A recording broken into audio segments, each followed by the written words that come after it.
அனைவருக்கும் ஆனந்த வணக்கம். என்னுடைய உறவுகளே, என்னுடைய நண்பர்களே, என்னுடைய சகோதர சகோதரிகளே, மனிதர்களுடைய பெரிய விஷயம் என்னென்னா ஒரு நம்பிக்கை. அந்த நம்பிக்கை எந்த இடத்துலையும் ஸ்பாயில் ஆகாமல் அதை அதிகப்படுத்துறது தான் நம்மளுடைய வேலை. உங்களுக்கு எந்த இடத்துல நம்பிக்கை குறையுதோ அந்த இடம் நமக்கு ஒரு வீக்காக ஆகக்கூடிய நேரம். அங்கே நம்ம உடனே உஷாராயிடணும். நம்ம உடனே இந்த உலகத்தில் எல்லாரும் பண்ணுற ஒரு பெரிய மைனஸ் என்ன அப்படின்னா, நமக்கு நம்பிக்கை குறையும் பொழுது நம்ம உடனடியாக பயந்துடுறோம். அந்த பயம் நம்ம எண்ணத்தில் கூட இருக்கவே கூடாது. நம்பிக்கை குறையும் பொழுது தைரியம் வரணும். ஒரு கடன் வாங்கிட்டீங்க, நீங்கள் தான் அடைச்சாகணும், வேறு யாரும் அடைக்க முடியாது. வீடு கட்டிட்டீங்க, பாதி வீடு நீங்கள் தான் கட்டியாகணும், வேறு யாரும் அதை ஹெல்ப் பண்ண முடியாது. ஒருத்தவங்களை திட்டிட்டீங்க, அதனால் பிரச்சனை வந்துடுச்சு, நீங்கள் தான் மன்னிப்பு கேட்டாகணும். ஒரு பெரிய பிரச்சனையை இழுத்து விட்டுக்கிட்டோம், நாம் தான் அதுக்கு சால்வ் தேடணும், சரண்டர் ஆகணும், வேறு யாரும் ஹெல்ப் பண்ண முடியாது.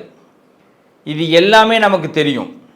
ஆனால் ஏதாவது ஒரு சின்ன வழி கிடைக்குமான்னு பார்த்துக்கிட்டே இருப்போம். ஏதாவது ஒரு இடத்துல நமக்கு ஒரு உதவி கிடச்சிடாதா, இந்த கடன் எப்படியாவது அடைஞ்சிடாதா அப்படின்னு திங்க் பண்ணுவோம். ஆனால் நம்மளுடைய சம்பாத்தியம் நமக்கு தெரியும், இவ்வளோ தான் நம்மளால் சம்பாதிக்க முடியும்னு தெரியும், அதுக்கு மேலே சம்பாதிக்க வராது. ஆனால் கடன் அதிகமாக இருக்குது. ஆனால் ஏதோ ஒரு நம்பிக்கை மட்டும் நம்மள்கிட்ட இருக்கும். ஆனால் நம்மளுடைய கண்ணுக்கு நேராக அது கண்டுபிடிக்க முடியாது. இதுதான் காலம் நமக்கு சில நேரங்களில் கொடுக்குற செய்தி. உறவுகளே, ஒரு விஷயத்தை நல்லா தெரிஞ்சுக்கிங்க.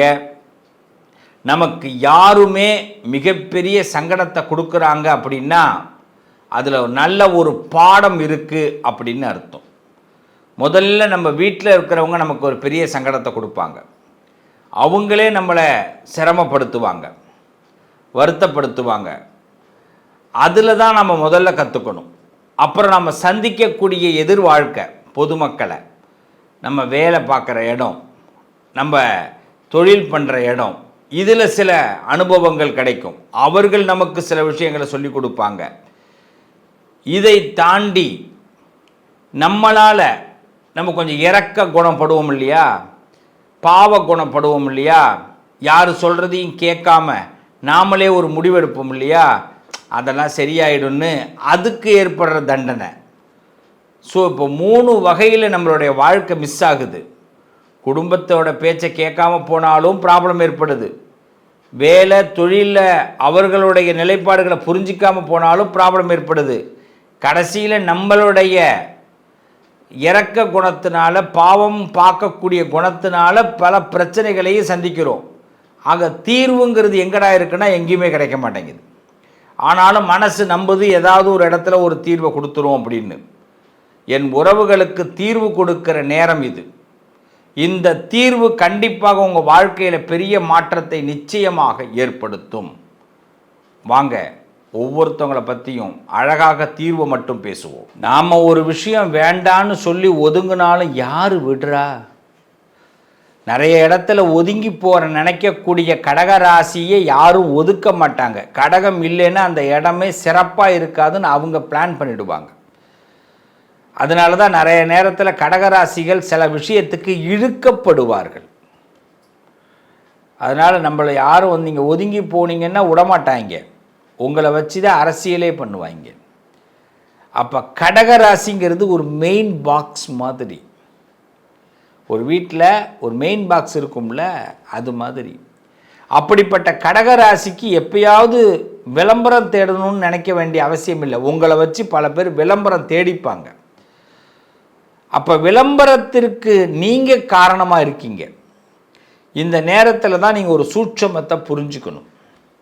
கடகராசிக்காரர்களே, நீங்கள் உங்களுடைய பிரில்லியண்ட் அப்படிங்கிற ஒரு தன்மை இருக்கும் இல்லையா, உங்களுடைய எண்ணம், உங்களுடைய ஆழ்மனசில் உள்ள ஒரு எண்ணம், அதை யார்கிட்ட சொல்லணும், யார்கிட்ட சொல்லக்கூடாது, யார் மூலமாக நமக்கு கரெக்டாக நடக்குங்கிறத இப்போ நீங்கள் ஹேண்டில் பண்ணணும் சுவாமி.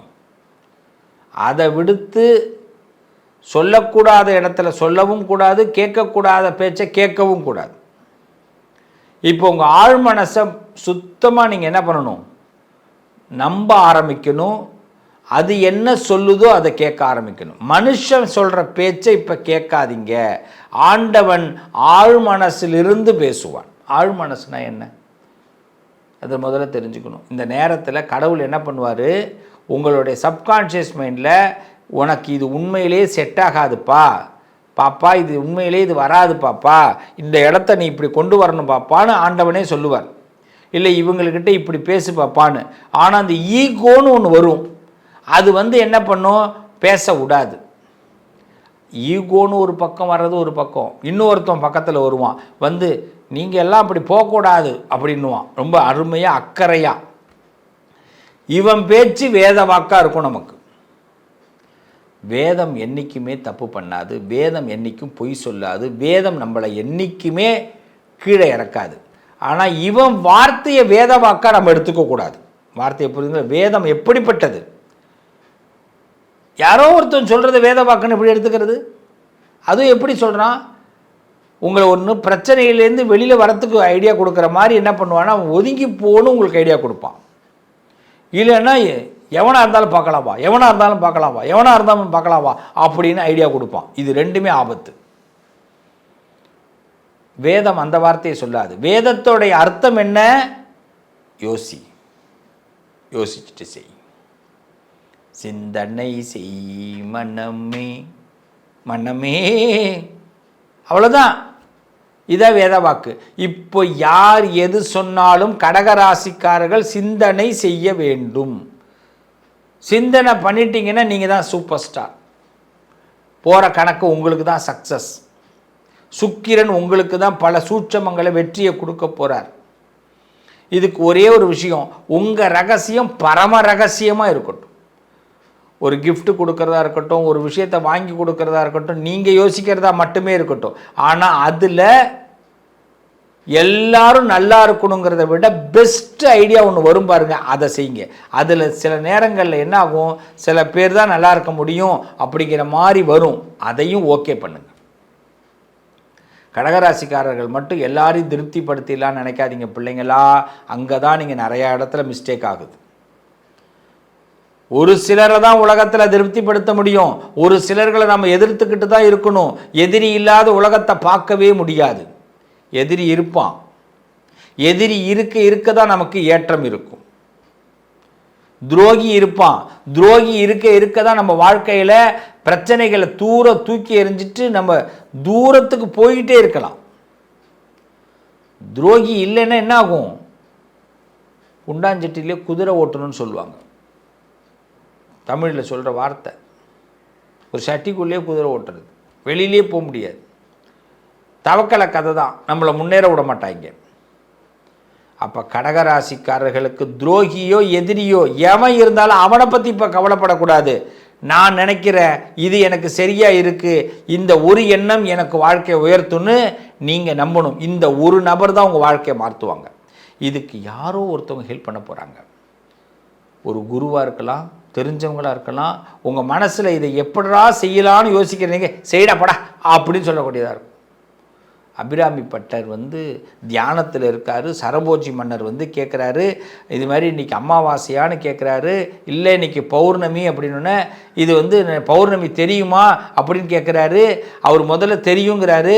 உண்மையாக தெரியுமான்னு கேட்குறாரு. உண்மையாக தெரியுங்கிறாரு. கண்டிப்பாக தெரியுமா, தெரியும் போடா அப்படின்ட்டார்.